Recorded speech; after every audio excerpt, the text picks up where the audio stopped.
about why nobody's talking about the dark side of manifestation. And what am I talking about? I mean, manifestation is an identity shift. Ultimately, you are going to become the energy of what you want to attract, which means you have to shift. You have to completely change everything about how you think, how you're able to change state, how you feel in the moment, how you react to things, how you go from reacting actually to being in your power, to being in response to life, becoming a creator of all of your experiences so that you can be in the highest vibration, follow your heart.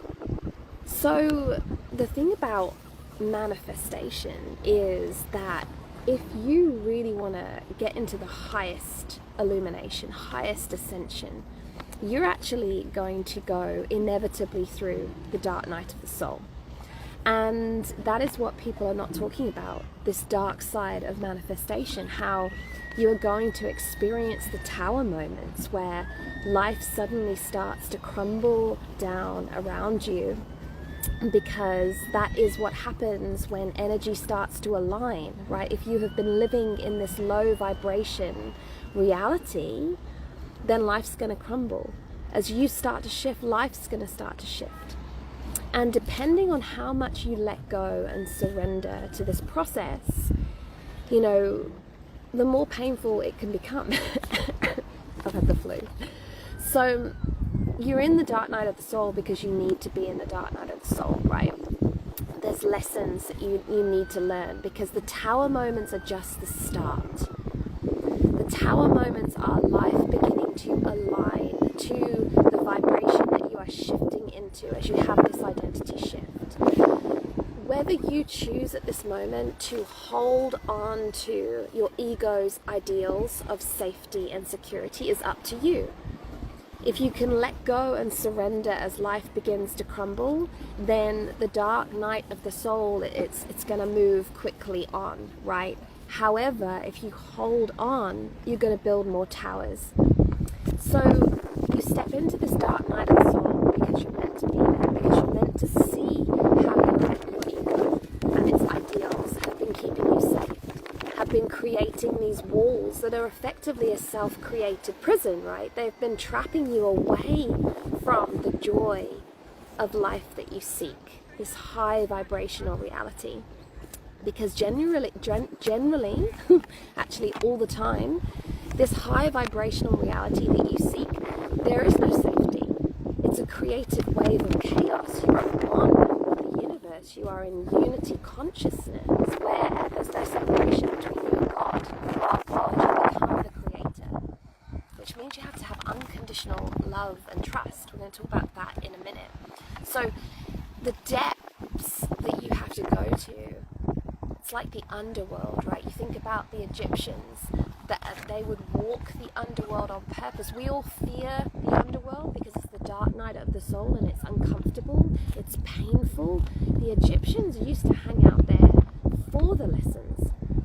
They used to go there to discover what they needed to know to ascend back out into the light, and that's what we have to do as well. We have to learn to confront the depths of the underworld, the feelings that we feel that we've been avoiding, the fears that we have that we've not wanted to see, the what ifs that we've been afraid to experience.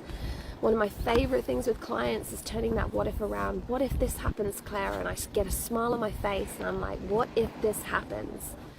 Confront that, see that, feel that, know your fucking power instead of being a victim to your reality.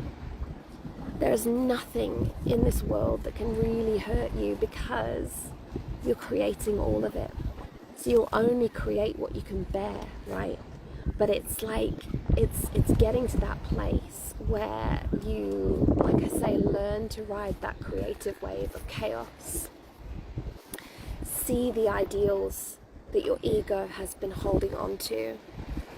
If we don't identify them, then those ideals will create the next tower. Like I say, you're just going to keep on building towers, because the towers are about safety. It's all about safety. The ego is about safety. Freedom is about learning to ride the creative wave of chaos.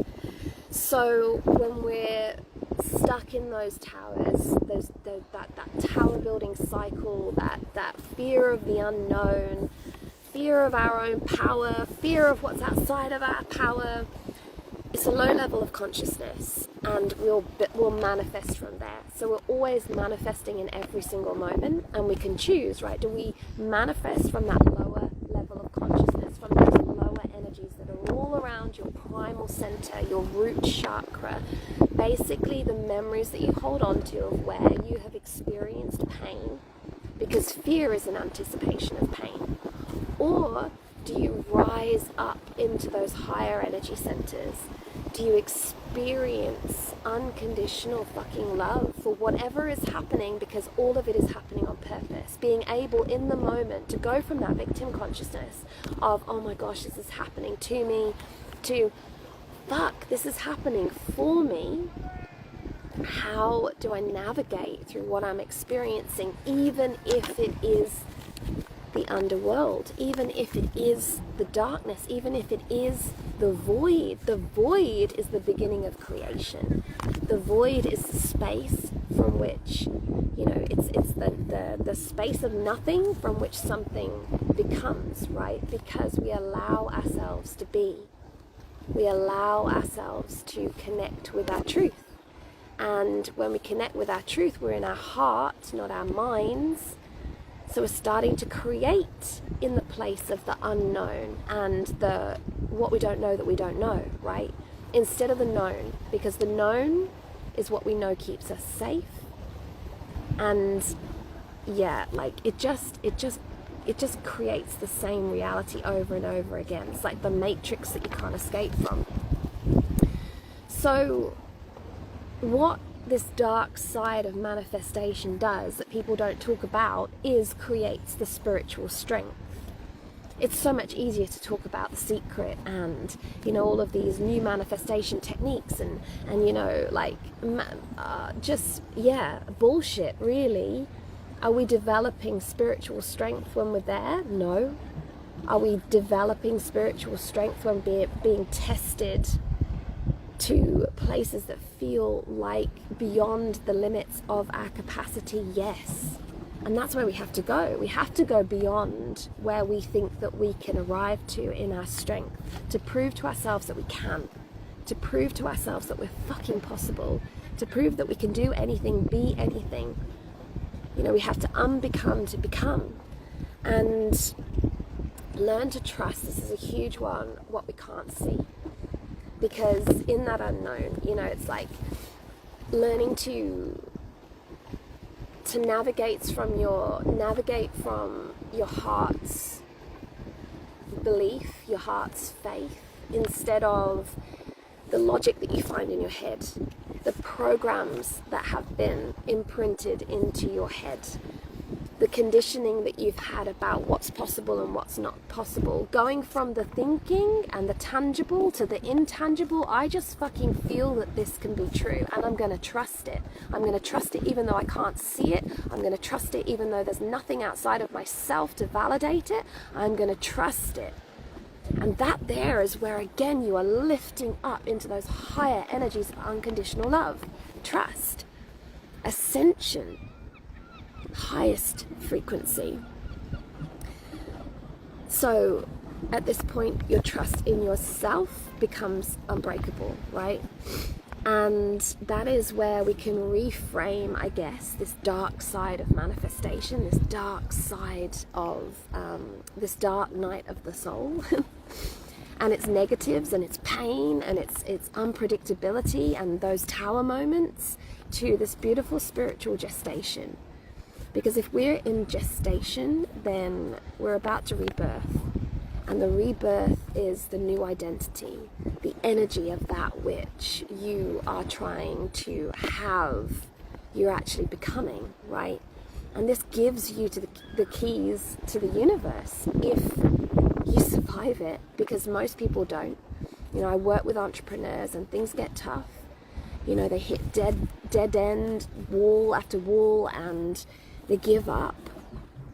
And the thing is that the universe is always dangling this carrot just out of reach until we actually claim our purpose. That's what we're all here to do. We're all here to live our purpose, to live our highest expression. And that is going to take, like I say, the dark night of the soul, reframed to the spiritual gestation, reframed to that walk towards the rebirth where, you know, you actually ascend into unconditional love and trust, because that is where we are living our true soul gifts. That is where life really does start to become about purpose, on purpose. And it might just be why you are failing in your business right now, because you're not willing to fall into that void. So I hope that was helpful. If you like my content, go check out my profile, my insights, my ideas, and yeah, if you've got any questions, drop them in the chat below. Thank you.